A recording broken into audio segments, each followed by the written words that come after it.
Hello YouTube family. I've been gone for a little while, very busy trying to get stuff done, new projects we were working on, some new retail items. So this video is to show you a few of those retail items we came up with. We're in the process of making a third one. There's two on the table here, one here and one here. Kind of want to unveil them to you guys.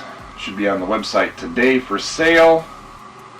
It's been a long time working on getting this product ready for you guys. I'm pretty happy that we're at the point where you guys can purchase it. Use it for your animals. I've been using it for mine for about 6 months now. No issues. We'll go into a little more detail on comparing it to other products.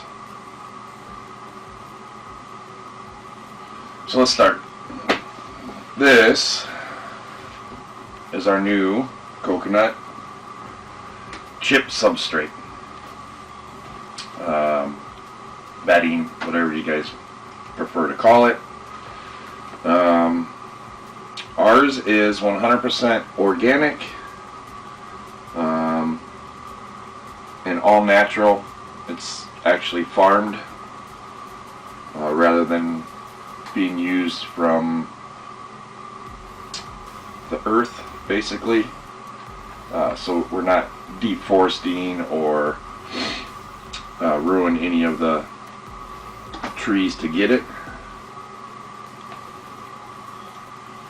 When you're done using it, you can put it in your compost pile if you have one.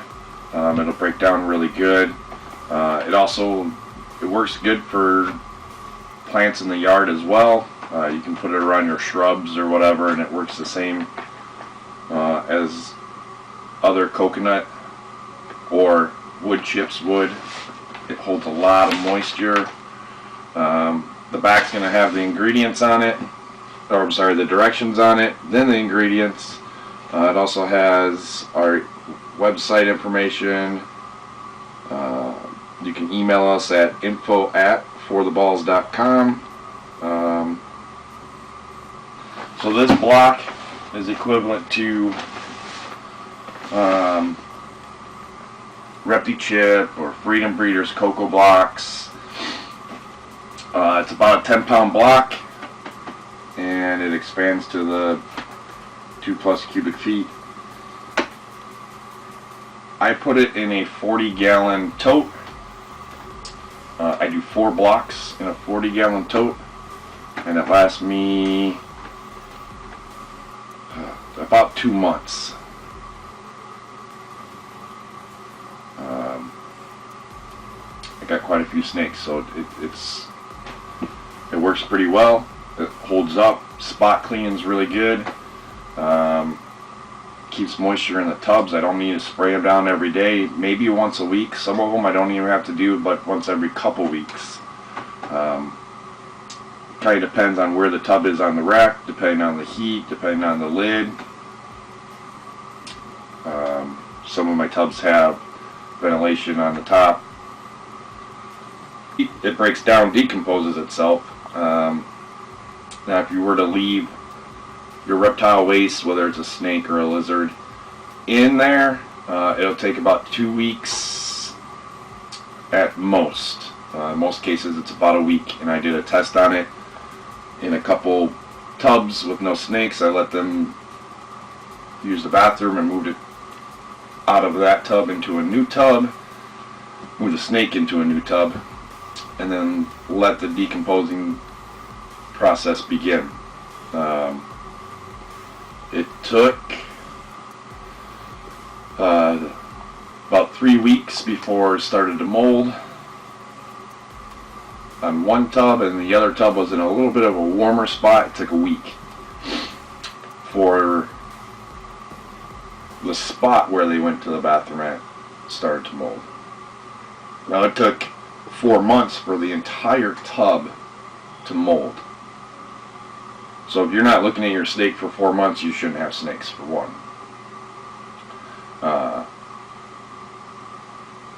And if you haven't been able to spot clean for 4 months, then you're too busy to have the animal, whatever you're keeping in there. I know some people think spot cleaning is not as clean as changing paper towels. Well, I live in Arizona. I also work 80 to 100 hours a week.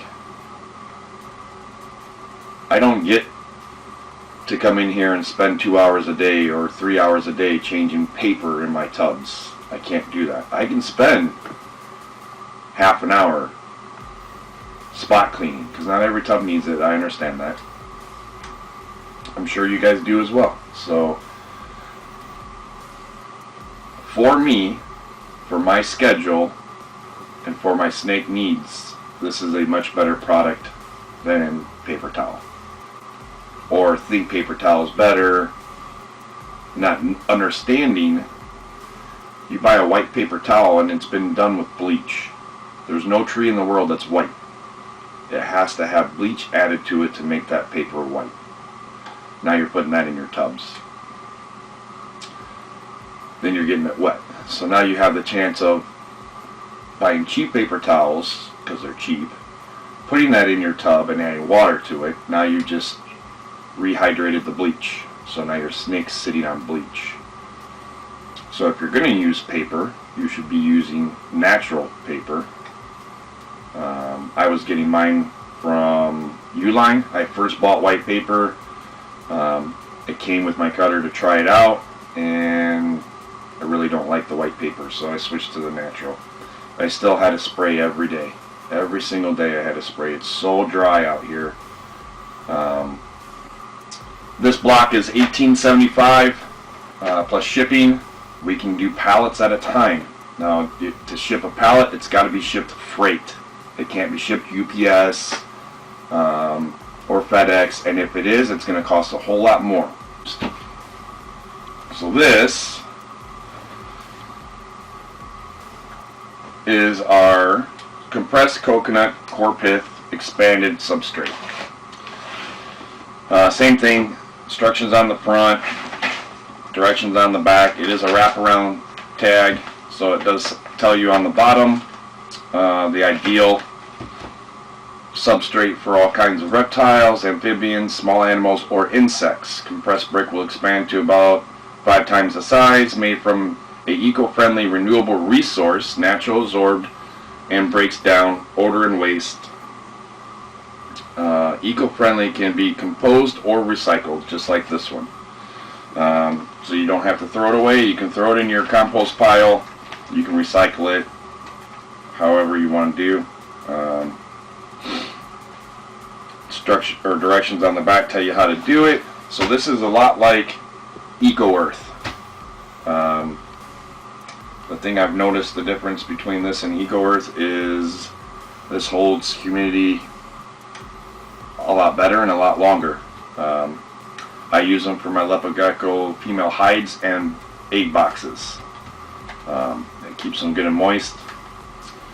I moisten down about every 3 weeks, and I literally just have to moisten the top layer that's dry. The rest of it is still, it's about an inch thick, and it's just the top 1/16 of an inch is dry. The rest of it is still good. So you could just stir it up a few times before you mist it down. This stuff's really good if you wanted to use for like tarantulas, frogs, all kinds of stuff for this core pith. So I can't express how much it's like Eco-Earth, but in my opinion better. Obviously it's my product, so I'm going to think it's better. There's a few people out there doing some reviews, mainly of this. I've got a couple that are going to do reviews on this for YouTube, so you guys don't have to take my word and only my word. I know I'm sending some to Bill for BP Pythons. I'm going to send him one of these as well. Olympus Reptiles is trying this. The third one we're doing is supposed to be like a Reptile Prime, where it's fiber instead of chunks, and that's going to be sent to Olympus Reptile as well. He likes using that stuff, so but I wanted him to try this as well. Todd TNT Balls is trying this. Who else? Dark Science. Over at Dark Science is trying some. I gotta get his sent out for him to try. They're all doing videos, as well as Justin Kabelko's trying it. Now, there's a lot going on with Justin Kabelko right now. Hopefully everybody knows by now what's going on with Chase. Hopefully everybody was able to help out. If you weren't, at least send him some prayers. He's going to need them. Strong guy, but still going to need all the help they can get. Alright, so hopefully you guys can see this. We're up nice and close. Bring some up to you. So this is a chip. It's not dust free. Piece in a minute. And this is the core pith. It's really following ground coconut is what it is. So we're not going to bogs and pulling it out of the bogs and taking it from the earth. So it gives you kind of a close-up what it looks like, how it works. You can pack it really good and tight.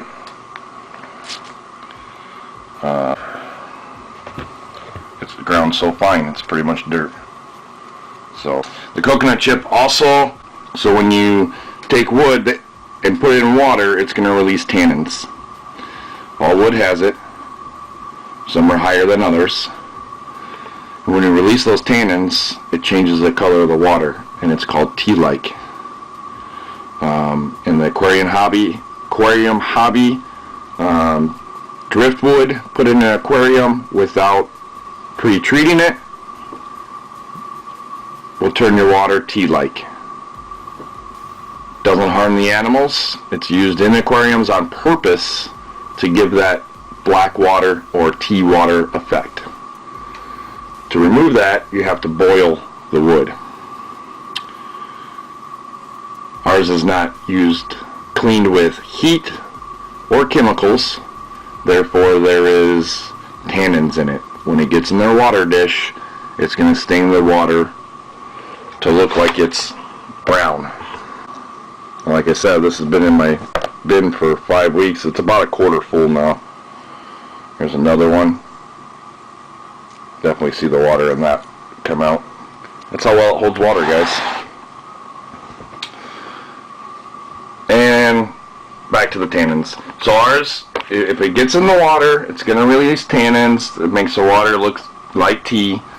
It's not harmful to the snakes. They can drink that water. It's not going to kill them. They can soak in that water. It's not going to kill them. It's not going to make them sick. It's completely okay for the snakes. So I'm giving you a forewarning so people don't say, oh, well, it changed the color of the water. It's not good for the snakes. That's not true. It's part of the wood from not being boiled or cleaned with chemicals. Problem with cleaning with chemicals is most of the chemicals don't come out of the wood, so now you're throwing that in your snake tub, it gets in the water, and you can't see those chemicals. So now they're drinking chemicals instead of natural chemicals released by the wood, which makes the water turn brown. So you can see that at least. So think about that when you're using ones that don't change the color of your water, and